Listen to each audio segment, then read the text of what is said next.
Welcome everyone. My name is Raghuram Ravi, and I'm from the Department of Computer Science at ETHGV.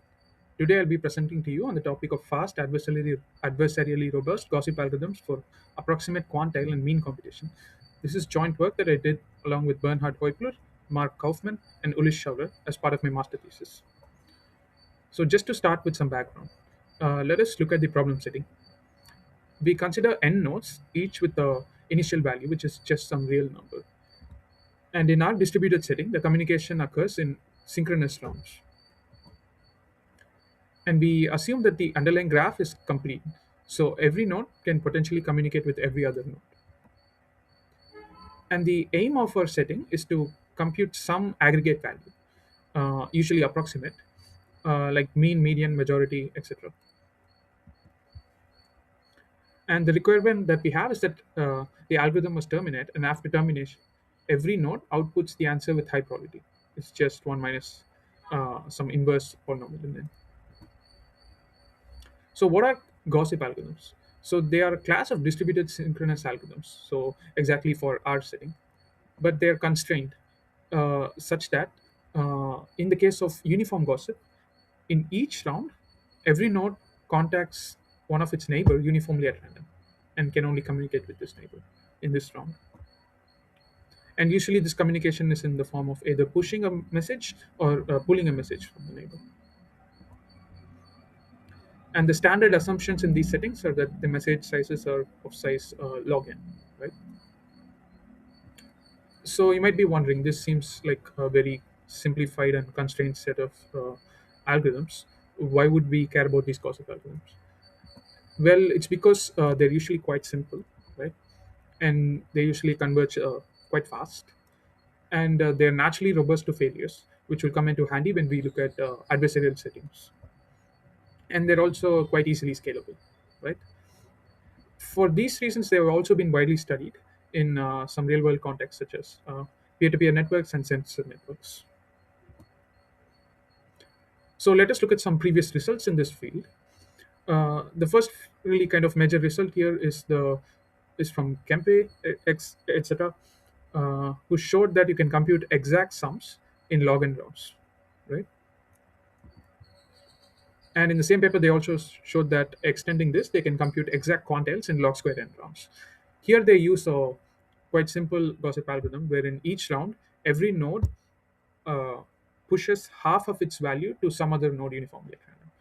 And if you're just keeping doing this for log n rounds, you can show that they all converge to the average somehow, right? Now, Heupler, etc., improved this, where they show that they can actually compute the exact quantiles in log n rounds, right? And in trying to do this, they showed another subroutine where they compute approximate quantiles. So to be precise, epsilon approximate quantiles in log n plus log 1 by epsilon rounds, right? So these are the major works that we'll be building on this in this paper, right? The algorithm that they used for this approximate quantiles is also quite simple, where every node collects three independent uniformly at random values and simply updates its value to the median of these three values. And you just keep repeating this for all nodes, right? For log n plus log 1 by epsilon rounds, and they all converge to some approximate median here, right? So let's go back to a problem setting and now try to introduce adversaries in this setting. Right? Now, what we can say is that in each round, there is an adversary, right? And this adversary can corrupt messages that are pulled from a beta fraction of the nodes, right? Throughout this paper, we'll only be looking at pull-based protocols, so we just use messages that are pulled here, right? So essentially, the adversary has influence over a beta fraction of the nodes in every round, right? But now, once you introduce this, it becomes quite unreasonable to now ask that every node at the end of the algorithm outputs a correct answer, right? So what we do is that we relax it a little bit, and we say that uh, all but a gamma fraction of the nodes should output a correct answer, right? So this is the setting that we'll be working on and trying to solve median, quantile, and mean problems, right? To the best of the knowledge, this kind of setting, right? we have been the ones to investigate it first. There have been similar settings. For example, there's the famous Byzantine notes and so on, and some other forms of adversarial corruption. But to the best of our knowledge, this kind of setting has not been studied before. Our first result is on finding approximate medians, right? So what we show is that under some mild assumptions on beta and epsilon, there is an epsilon approximate median algorithm uh, for all but a gamma fraction of the nodes. And this algorithm runs in time log 1 by epsilon plus log 1 by gamma plus log gamma by beta. Just to get a feel for the assumptions that we have made, if beta is greater than epsilon, then the problem is kind of trivially unsolvable because, I mean, you want an epsilon approximate solution, but the adversary can influence more than epsilon fraction of the nodes, right? So, yeah, beta less than equal to epsilon by 14 is not such a bad assumption if you think about it, right? And the other assumption on epsilon, usually we assume just for concentration, right? Our next result is on shifting arbitrary quantiles to the median. So what does this mean exactly? So again, under some assumptions on beta and epsilon, you can show that you can reduce the problem of epsilon approximate quantile to a problem on epsilon approximate median, right? In log 1 by epsilon rounds with high probability. So what does this mean? You can first reduce the epsilon approximate quantile problem into an epsilon approximate median problem, and then use the algorithm that we've shown before, and this would solve the epsilon approximate quantile problem in general, right? And our final algorithmic result is on computing approximate mean, right? Here we kind of have a problem, right? Imagine all the nodes have a small value, right? But maybe one of the nodes has a large value. You don't know. If all the nodes actually have a small value, and your adversary keeps telling everyone that there is a node with a huge value, then you have a problem, right? Uh, because whether or not the adversary is lying changes the final answer by quite a significant amount, right? So you can see why this might be hard to solve the approximate mean problem in the presence of adversaries. That's why we kind of constrain the values to be in some bounded range between 0 to m, so that we can obtain some reasonable results for this regime, right? And for this problem. Again, what we show is that under some assumptions on beta and epsilon, you can solve the approximate mean problem, right, for all but a gamma fraction, up to an additive error of epsilon and m. Previously, we had just the normal epsilon multiplicative term, but here you have the additive error term, right? And again, in log 1 by epsilon plus log 1 by gamma plus beta plus log gamma by beta many rounds, right? Why do we have this additive term? Again, it's the same reason as before, right? If your values are in the range 0 to m, the adversary can just lie and tell that all the values are very large, m, for example. And if the values are actually quite small, there is nothing much you can do, right? You have to incur this epsilon and m cost, right? Just intuitively, right? And notice that if the values here are in either 0 or 1, then the problem just is approximate counting, and this is just a subset of the problem that we have here. Okay, and finally, we also give a general lower bound on the time complexity of algorithms in this setting, right? So what do we show? We here show that for any gossip algorithms that runs in our setting for less than order log gamma by log beta rounds, more than a gamma fraction of the nodes have only communicated with adversarial nodes with constant probability. So what does this mean? If a node has only communicated with adversarial nodes, then obviously it cannot output the right answer reliably in general, right? So essentially, this is whole thing is just a negation of saying that less than a gamma fraction of the nodes output the wrong answer with high probability. So essentially, this log gamma by log beta would now be a lower bound in our time complexity. Let's now dive into the algorithms, right? First, we look at the approximate median, and I'll briefly illustrate how phase one of this algorithm looks like. Right? Let's say you have five nodes, and you have a particular node marked with value 4. So, what does this node do? It collects values, right, over three rounds. Let's say it's collected values 7, 2, and 8. Now it just picks the median of these three values, which here is 7, and it just updates its value to 7. Right? Now, all the nodes do this, right, every three rounds, and this is just phase one. So, how would we analyze what happens here? Uh, let's say I have all the values here laid out in the number line, right? Each dot here represents the value of some node, right?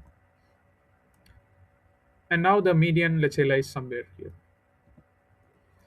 And now here you have the range of values which have the approximate median, right? Let's call this range, uh, let's call all the nodes with values in this range, that set as M, right? And the set L as the nodes with values which are less than that and H greater than that, respectively, right? So, what do we want? We want that in the end, most of the nodes lie in the set M, right? So that when they output a value, their value is approximate median. Now, I'll just give a brief proof sketch this for the non-adversarial setting, right? And then we'll see what modifications we have to do for the adversarial setting. So initially, you can compute the values of the size of M, H, and L. And what do you notice? So in any iteration, recall that a node selects three uniformly random values and takes the median of them, right? And when will this end up in the set L? If and only if at least two of them are in L, right? Only then the median would also be in L. So using this, you can find out how the size of this set L evolves, right? As the number of rounds increases, right? And what you can show is that after log 1 by epsilon many iterations, this size decreases to less than n by 6. And after a further log n many iterations, this size decreases to less than n to the 2/3, right? And these are all in expectation, but we can also show concentration using Chernovs. Recall that the gossip algorithms are quite simple, and every node behaves independently from every other node, right? In each round, right? So you can use Chernovs quite straightforwardly. What all this means is that after phase one, all but two times into the minus 1 by 3 fraction of the nodes have a correct answer with high probability. Now, what happens when we introduce adversaries? What changes do you have to make? First of all, notice that the three independent values that you picked, if you pick one of them from a node affected by the adversary, now even if this node is in M or H or something else, the adversary can pretend as if this value was coming from L, right? So you also have to take in this into account. Right? So now you cannot give the expected change in the size of the cell exactly. You can only give bounds, right? Because of the influence of the adversary. And this is the most technical part of the proof, where now you have to show that the following claims still hold with this extra additional error term of beta, right? And you can in fact do that and show that after log 1 by epsilon many iterations, it still decreases to less than n by 6. And after a further log 1 by beta many iterations, it reduces to less than beta n, right? And at the end of phase out, all but the 2 beta fraction of the nodes have correct answer. Right? And now we're almost kind of done, right? If gamma was greater than 2 beta, we are actually already done. But if gamma is less than 2 beta, we still have to do a bit more. So what we do is that we each node now collects k values. K is order log gamma by log beta, right? And you simply output the median of these k values. So this is enough to boost the number of nodes which output a correct value. And so the total runtime is log 1 by epsilon plus log 1 by gamma plus log gamma by beta. You might notice that while you looked at the first and the last term, You only saw log 1 by beta. So where is this log 1 by gamma coming from, right? This is because I cheated just a little bit. This is actually a different term, log 1 by gamma dash, where gamma dash is shown below. Right? And this is purely for technical reasons for the proof to go through. Right? It doesn't change the essence of the proof sketch I gave. But this means that the term becomes log 1 by gamma. So now let's jump to shifting quantiles, right? This is kind of similar what we'll do actually. Uh, I will give you the algorithm for phi less than a half, and for phi greater than a half, it's very similar, right? Again, let's say you have 5 nodes. Each node collects two values now, and it simply updates its value to the minimum of these two values, right? Let's say you collect 7 and 2. Now you update your value to 2, right? And you have some fixed number of rounds which you calculate before, and you simply terminate based on this number of rounds, right? And you just have to be a bit more careful in the last round to make sure that the shifting occurs correctly. So now, I mean, how does this work? This looks quite simple, but how does it actually work? Again, let's look at an illustration here. You have the number line, and each dot represents the value of some node, right? Let's say the one-fourth quantile is what we want to find, and it's somewhere here as shown. And here you have the approximate one-fourth quantile, right? And then again, I define the sets M to be the set of nodes with value here exactly, and L and H as I did before, right? So what do we want with the algorithm, right? At the end of the algorithm, the nodes which now have the new approximate median should now lie in M, right? Something like this, right? So that after you run this algorithm, if you now compute the approximate median, this would give you the value which was initially the approximate one-fourth quantile, right? So you can see how the algorithm works, right? If you keep picking two values and take their minimum, slowly the values shift lower and lower, and at some point it'll reach a configuration like this, and this is exactly what we want. Okay. So here, the algorithm analysis and modifications are also quite similar. So I'll go over them a bit fast, right? Again, you have some initial values for the size of M, L, and H. Now, at any iteration, a node picks two values and picks their minimum.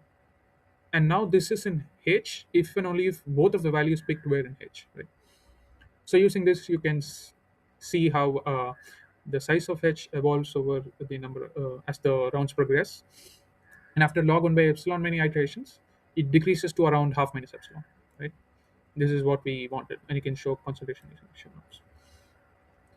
Again, in the adversarial setting, you cannot now precisely determine how it evolves. You can only get bounds because you have this always have this error of beta. And the most technically challenging part here is uh, trying to include this and still show that it decreases to around half minus epsilon, right? And turns out you can do that and show that the algorithm indeed works. Okay, finally, let's go to the approximate mean problem. So again, you have some nodes. What now each node does, it collects two values independently uniformly at random, let's say 8 and 2, and it simply updates its value to the mean of these two values, right? Mean of 8 and 2 is 5. So that's all of the algorithm for phase one, right? How do we analyze this algorithm? Use we borrow some ideas from the Kempe paper that I mentioned in the beginning for computing approximate mean in the non-adversarial setting. But our algorithm is fundamentally different. There they use a push-based protocol. Here we use a pull-based protocol, right? So what we have here are the values psi and phi. Psi just represents the sum of the node values at any point, right? And phi is just sum of pairwise square of the difference in the node values, right? Uh, you can also see that this can be alternatively written as follows, right? This is just the sum of the deviation from the mean of each value square, and the whole thing scaled up by n, right? As you can guess, like the first one is just capturing the sum of values, and the second one is capturing some sort of variance for these values. So let's go into the analysis. Recall that we've assumed that all of the values are in the range 0 to n. Right? So we can say that initially this variance parameter is at most n choose 2 times m squared. Now the first thing we can show is that after log 1 by beta many iterations, this variance reduces to less than a, some order beta fraction of the initial value, right? But in the same period, the mean does not change too much. Right? It only changes by something like epsilon n, right? So what have we shown till now? The mean has not changed by too much, but the various variance has reduced significantly, right? So what does this mean? Combining these two facts, we can deduce that at most uh, order beta per zero point 0.2 fraction of the nodes do not have a correct answer at the end of phase one. I mean, why is this? I mean, since the variance is small, most values must be close to each other, and the mean is also close to the true mean, right? So this must be true, or something of some statement of this form must be true. Sorry. And where do you get this beta power zero point 0.2? It comes from the technical assumption that we made initially. Right? Again, we would be done if gamma was greater than beta power zero point 0.2. So all we need to do is that for the other case, you do something similar to what we did for approximate median, where you take order log gamma by log beta many values and simply take their median. Each of the nodes does this, right, independently, and this is enough to boost the number of nodes with the correct answer. And the runtime of this algorithm is log 1 by epsilon plus log 1 by gamma plus beta plus log gamma by beta. Again, the reason for this weird term here is because I cheated a little bit here again. It's not log 1 by beta iterations, it's log 1 by eta iterations, where eta is this expression below. Again, I have this here for technical reasons for the proof to go through. Right? But the essence of the proof is just what I mentioned before. Finally, let's come to the lower bounds that we talked about. So, what exactly do we prove here? Let's look at a single node, right? What is the probability that it talks to an adversarial node or a node that has been influenced by the adversary in a single round? It's beta, right? Now, what is the probability that it has only talked to such nodes after t many rounds? It's beta power t. Right? Now, by a simple calculation, if t is much smaller than log gamma by log beta, the expected number of such nodes, which have only talked to adversarially influenced nodes, must be much greater than gamma, right? I mean, what does this mean? This means that all such nodes have only talked to adversarially influenced nodes, so they cannot reliably output the correct answer, right? So log gamma by log beta must be a lower bound on the time complexity for a general class of algorithms in this adversarial setting, and more specifically for our approximate median and also approximate mean problem, right? And we can also extend log 1 by epsilon, sorry, this is a typo here, lower bound from the non-adversarial setting to the adversarial setting, right? So this is just a summary of the runtimes that we had for approximate median. You can see that it's actually optimal. uh, the runtime we had was optimal, and for approximate quantile it's optimal too, and for approximate mean it's partially optimal. We have this one additional log 1 by gamma plus 1 by log 1 by gamma plus beta term. So in conclusion, we looked at gossip algorithm for distributed aggregation problems in the adversarial setting. Our model for adversaries are quite powerful, and the algorithms that we develop are simple and efficient, or we have used previously developed simple and efficient algorithms for the non-adversarial setting and prove that with quite small modifications, we can make them adversarially robust. We have complete lower bounds for approximate median and approximate quantile problem, and partial lower bounds for the time complexity of approximate mean problem. For future work, we would like to bridge the gap between the lower and upper bounds in time complexity for precisely the setting we talked previously. We would like to look at other aggregation problems, such as the mode, for example. We would like to investigate the asynchronous setting and also investigate when the underlying graph is not complete. That's all I had for today. Thank you for listening.